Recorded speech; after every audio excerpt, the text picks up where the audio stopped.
Mongoose Jake here with yet another Panther game. It's becoming very obvious it's my favorite tank in the game, but this time I'm actually paired up with my wife in her SU-152. This was actually played live during her stream, which I will have a link to. Most of you who watch my videos already know who she is and see her streams, but there will be a link to her Twitch channel in the video description. But her and I find ourselves top tier on the Sand River map.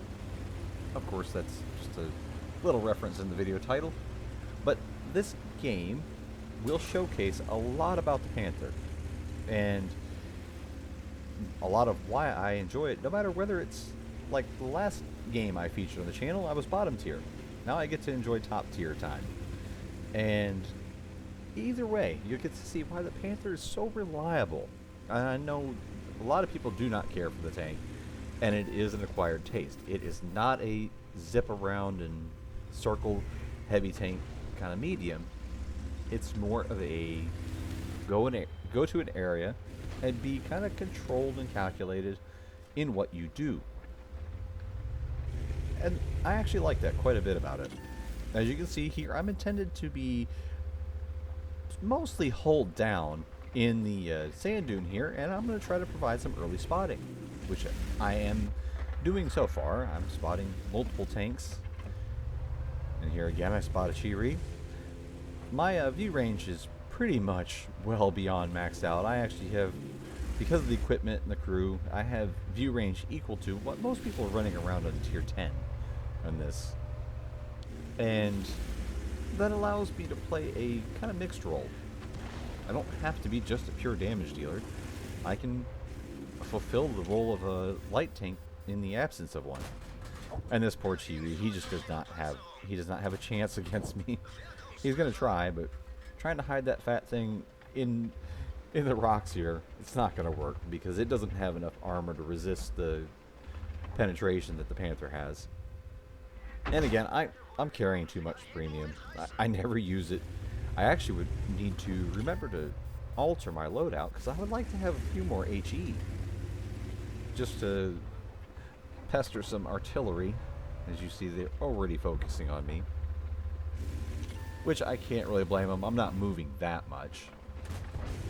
Now here I get up a little too high, and that gives too much of an opportunity for the Chiri to fire at me, but he's going to start showing some premium usage here in a second because he's landed one shot, bounced a shot, and I guess basically he's going to decide that that's enough.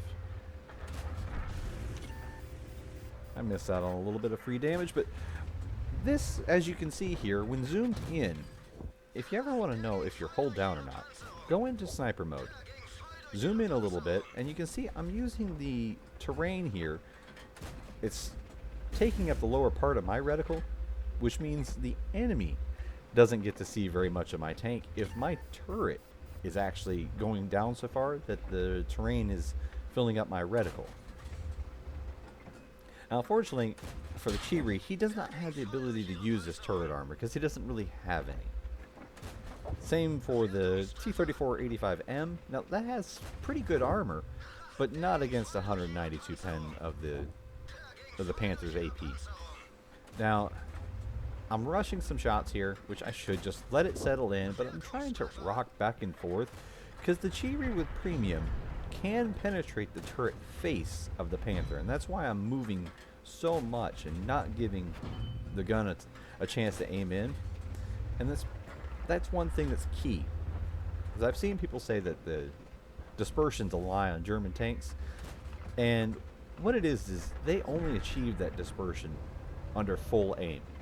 There's soft stats that you never get to see, and Wargaming needs to actually disclose those in the game client. When you're in the garage, you need to see all of it. You can go to tanks.gg and see them, but you should be able to see it without having to use an outside source. And the soft stats that I'm referencing are the bloom under movement of the hull, under turning of the hull, under turning of the turret after firing. German tanks generally have horrible bloom under any of those circumstances. So basically, you do anything and the gun becomes inaccurate. sit still, and the gun is very precise. And you were seeing that in play there. I was trying to use hold down as much as possible, and that did negate a lot of the damage I would have taken. I've already bounced over 1,000 damage. You can see there in the game showing 1,010 damage blocked by armor. And especially while top tier, the Panther is more than capable of blocking damage. You just have to refrain from ever showing your sides. They're paper thin. Don't show your rear. It's even worse. And try to hide the front of the hull, or at least the lower plate. The upper hull plate is actually stronger than, say, on the Tiger. This applied in real life, as there are actually some pretty neat trial firing tests that the Allies did against captured German tanks, and it was pretty neat to see that the Panther resisted the common Allied guns much, much better than the Tiger did. Now, I mentioned that the Panther's not really a heavy circling kind of medium, but I am going to do that here in a second. You see me kind of pan out and look at the VZ. I'm already planning ahead. After getting rid of his support, because you don't want to charge into a position where you're going to take shots from multiple flanks. No tank, not even the strongest one in the game, can resist shots from all angles. Some are far more resistant than others, like say the 279E, but need to get everybody to back off and hopefully move undetected. So now I'm actually going to drive down the ramp and try to get behind this VZ.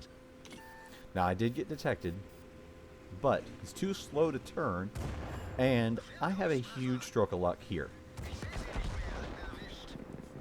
His ammo rack must have been damaged previously, because that just literally gifted me 1,000 damage.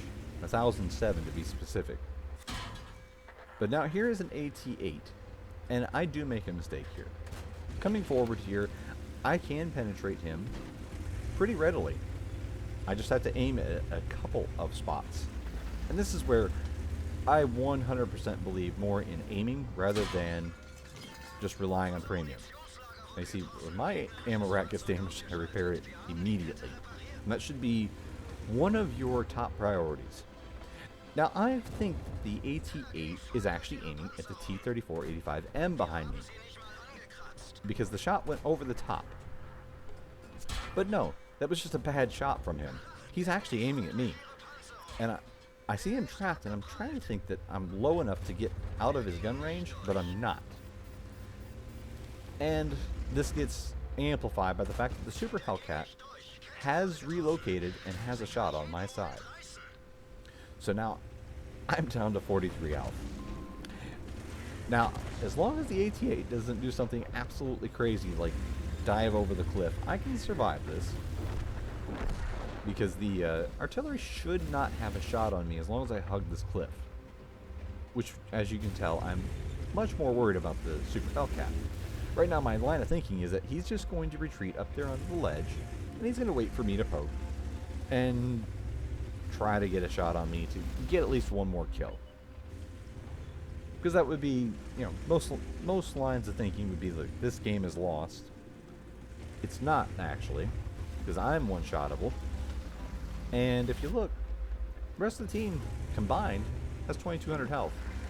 A mostly full health Super Hellcat can deal that damage out if he plays it really, really smart. But now here's what gives it away. The Dicker Max drives in front of me and does not take any shots.